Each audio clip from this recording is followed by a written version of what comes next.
आइए आज मैं आपको कुछ ऐसी साधारण और आवश्यक क्रियाओं का जो शरीर में हमारे होती हैं, हम बचपन से लेके जीवन पर्यंत उनको करते हैं, उनकी तरफ आपका मैं आज ध्यान आकर्षित करना चाहूँगा।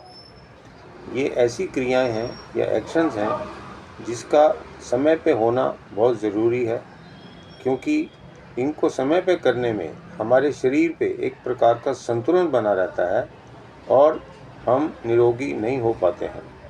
ये ऐसी 13 क्रियाएं हैं जिसको वेग के नाम से भी जाना जाता है। इसको इंग्लिश में हम बोलते हैं अर्ज, यानी कि इच्छा का होना। जैसे 13 प्रकार की चीज़ें कौन सी हैं, आज मैं आपको बताता हूँ। सबसे पहले तो आप समझिए कि जब हम सोते हैं, यदि हम समय से नहीं सोएंगे तो क्या होगा, ये आप समझते ही हैं। इसके बारे में हम डिटेल में फिर जाएंगे। आप समझिए 13 प्रकार की चीज़ें कौन सी हैं। पहले तो नींद का आना, इस प्रकार मूत्र का आना यानी कि यूरिन का आना, मल निकलना, स्टूल से निकलना, गैस निकलना, पेट में यदि गैस है उसका निकलना, जिसको फार्ट भी हम कहते हैं। ऐसे ही सीमन यानी कि शुक्र का निकलना। इसके अलावा जब हमें भूख लगती है वो भी हमें देखना है। ऐसे ही प्यास है उसका भी है। उल्टी यदि आ रही हो उसको रोकेंगे तो भी रोग होगा। सपोज किसी आप पार्टी में बैठे हैं और चाहते हैं आप छींकना, आप शिष्टाचार के नाते छींक नहीं पा रहे हैं तो वो भी ज़रूरी है। ऐसे ही जो डकार है, इसको इरेक्टेशंस भी बोलते हैं। ऐसे ही जम्भाई है, यॉनिंग जिसको बोलते हैं। यदि किसी कारणवश किसी भी घटना से या भाव होने से आप यदि आंसू आपके आ रहे हैं, उसको रोकना भी हमारे लिए नुकसानदेह है। ऐसे ही यदि आपको मेहनत करने पे यदि सांस फूल रहा है, उसको भी आप रोकेंगे तो अवश्य ही आपको नुकसान होगा। मेरा कहने का अभिप्राय है, ये एक साधारण सी ऐसी चीज़ें हैं जो कि प्राकृतिक रूप में होती हैं। यदि इनको हम समय से नहीं करेंगे तो हमें एक प्रकार से शरीर हमारा रोगी होना शुरू हो जाएगा, जिसको हम पैथोलॉजिकल डिसऑर्डर के नाम से जानते हैं। वैसे तो ये विषय बहुत लंबा है, पर आप इसको ये समझिए कि यदि हम सबसे पहले यदि नींद को समय से नहीं लेंगे तो क्या होगा, हमारा सिर दर्द होगा, भारीपन होगा, हमारी एकाग्रता की कमी होगी, अगला दिन हमारा सुस्ती में व्यतीत होगा और जो हम काम करना चाहते हैं उसमें उतनी शक्ति हम नहीं दे पाएंगे, उतनी एकाग्रता नहीं दे पाएंगे, तो उसका परिणाम जो है पूरा नहीं होता।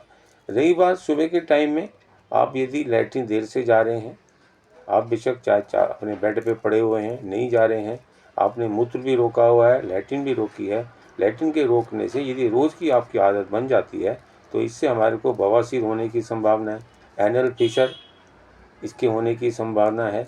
ऐसे ही यदि हम पेशाब को रोके रखते हैं, विशेषकर मैंने देखा जो आईटी सेक्टर में बच्चे काम करते हैं, बेशक वो विदेशों में उनके क्लाइंट हैं, अपने कस्टमर से बात करते हैं, लेकिन ड्यूटी के चलते वो समय पे बाथरूम नहीं जाते हैं, उनका यूरिन रुकता है तो उनके नीचे वाले हिस्से में भारीपन आता है।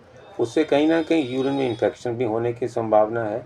उसके अंदर जो मसल्स हैं हमारे मूत्राशय के, उसकी भी टोनोसिटी की वजह से उसमें भी प्रॉब्लम आनी शुरू हो जाती है। ऐसे ही आप देखेंगे किसी कारणवश आप गैस निकालना चाहें, गैस नहीं निकाल पाते हैं, आप शर्म के मारे, संकोच के मारे, तो भी आपके पेट में अफारा, गैस, जलन ये होती है।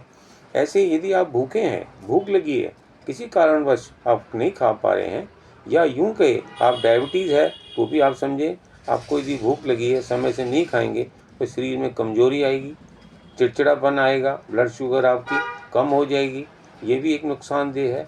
ऐसे ही आप समझिए यदि आपने किसी सफ़र में भी यदि आपका उल्टी का मन कर रहा है तो आप उल्टी नहीं कर पा रहे हैं, तो उससे क्या होगा, सिर में दर्द होगा, पेट में जलन होगी, डकार होगी और आपके चक्कर आने लग जाएंगे, ऐसा भी होता है। ऐसे यदि आप छींक मारना चाहें, छींक नहीं मार रहे हैं तो आपके सिर में दर्द होना आवश्यक है। ऐसे ही आपकी मन की एकाग्रता नहीं होती है, आपकी जो गर्दन की हड्डियां इसमें बहुत दर्द होता है, कमर में दर्द होता है, यानी कि आप हल्कापन महसूस नहीं करते हैं। ऐसे ही जब डकार आए, आपको डकार नहीं ले पा रहे हैं तो क्या होगा, आपके शरीर में भारीपन होगा, पेट में भी भारीपन होगा, उल्टी की संभावना भी होगी, तो आपका चिड़चिड़ापन बढ़ेगा। ऐसे ही आप देखेंगे जब आपको जम्भाई आती है, अक्सर सुस्ती जब आती है, आप यदि सुस्ती में यदि जम्भाई नहीं लेते हैं तब भी आप देखेंगे भारीपन होने से शरीर के अंदर आपकी कंसंट्रेशन नहीं बन पाती, सुस्ती रहती है। आप यदि किसी विषय पे, खास विषय पे बात करते हैं अपनी ग्रुप में या ऑफिस में, तो आप पूरी अटेंशन नहीं दे पाते हैं या संकोच के मारे आप जम्बाई को रोक पाते हैं, तो उससे भी आपके सिर में दर्द होता है, आंखों में दर्द होने लग जाता है। ऐसे ही आप देखेंगे किसी कारणवश आप भावुक हुए हैं, यदि आंसू आ रहे हैं, आप रोना चाहते हैं, उसको भी आप रोकेंगे तो सिर दर्द होगा, आंखों में जलन होगी, खुजली होगी। ये सब लक्षण आम होते हैं। ऐसे ही आपको मैंने बताया नींद के बारे में। इसके अलावा आप देखिए, जब कभी मेहनत करनी पड़ती है, चाहे सीढ़ी चढ़ना हो, कोई वजन उठाना हो, भागना हो, यदि आप संकोच के मारे सांस ले रहे हैं, बहुत तेज़ी से सांस आ रहा है, लेकिन किसी वजह सांस को रोकना चाह रहे हैं, उससे भी हमारे शरीर के अंदर छाती में दर्द होगा, आंखों में दर्द होगा, सर में दर्द होगा, चक्कर आने लग जाएंगे। इन सब चीज़ों से नए नए लक्षण उत्पन्न हो जाते हैं, जो कि हमारे शरीर के लिए नुकसानदेह हैं। तो मेरा कहने का ये तात्पर्य ये है कि इन 13 चीज़ों के होते हुए यदि हम समय से इसको शरीर से निकालें, ये भी एक प्रकार का टॉक्सिन्स है, मैल है, इनको निकालना भी बहुत ज़रूरी है। तो हमें, चाहे बच्चे हों, उनको भी आदत डालें, समय से इसका निष्कासन करें। किसी भी प्रकार से समय से करते हैं तो हमें ना तो इसकी आदत बनती है, और हम समय से निकालने से अपने शरीर से बहुत सारे से रोगों से होने से भी बच जाते हैं। तो मैं ये कहूँगा, इन 13 चीज़ों पे अवश्य ध्यान दें, ताकि आपके शरीर में मानसिक, शारीरिक और बौद्धिक संतुलन बना रहे, आपकी एकाग्रता अच्छी हो, आपकी याददाश्त अच्छी हो, आपको नींद अच्छी आए, शरीर से जो टॉक्सिन्स हैं, जहर हैं, मल है के रूप में, वो सब बाहर निकलें और आप स्वस्थ रहें। ऐसी मैं आपसे उम्मीद रखता हूँ कि आप इन चीज़ों पे ध्यान देके अपने स्वास्थ्य को ठीक से बनाने के लिए प्रयास करेंगे। Thank you.